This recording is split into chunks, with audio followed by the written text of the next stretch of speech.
Today is Martin Luther King Jr. Day. What does that mean to you? I would assume a lot of the college students would think he was a Democrat probably, but he's a Republican. He believed in working for yourself.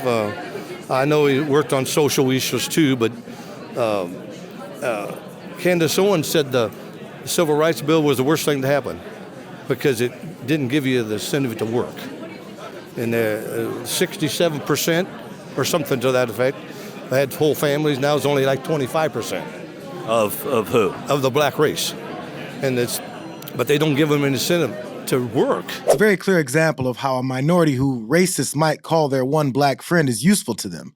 That ignorant and bigoted person had his racism reinforced by Candace Owens, who gets paid to do just that.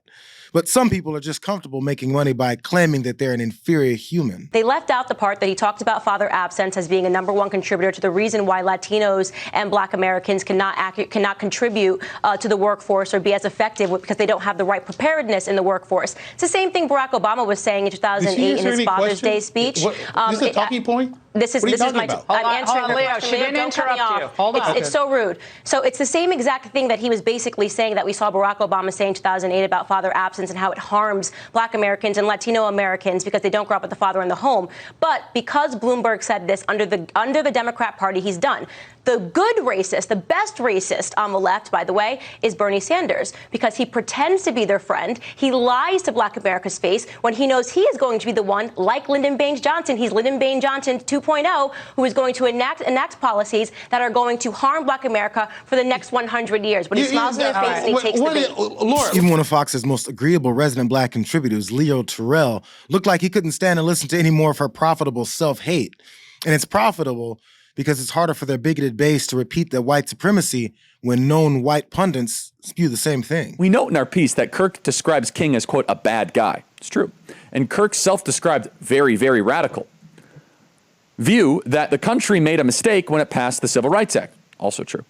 As we note in the piece, Kirk has previously described Kirk as a hero and a civil rights icon. It's true. I used to be wrong. What inspired Kirk to shift his view on MLK? Why does Kirk think that MLK is a bad guy? When Kirk says that MLK says, quote, one good thing he didn't believe, what does he mean by that?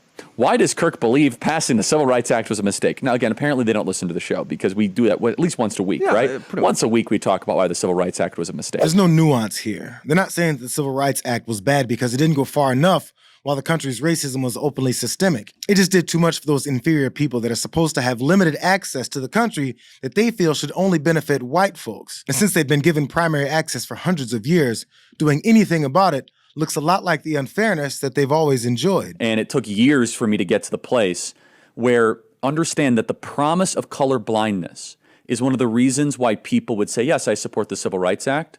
But in reality, the language and the application of the Civil Rights Act is the opposite.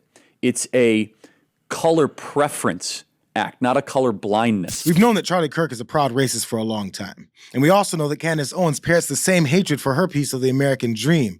And since too many Americans still thrive off of inequality, the hatred spreads by design. That comes from pundits to society to legislators and presidential candidates. Are you a racist party? Are you involved in a racist party? No. We're not a racist country, Brian. We've never been a racist country. Our goal is to make sure that today is better than yesterday. Are we perfect? No. But our goal is to always make sure we try and be more perfect every day that we can.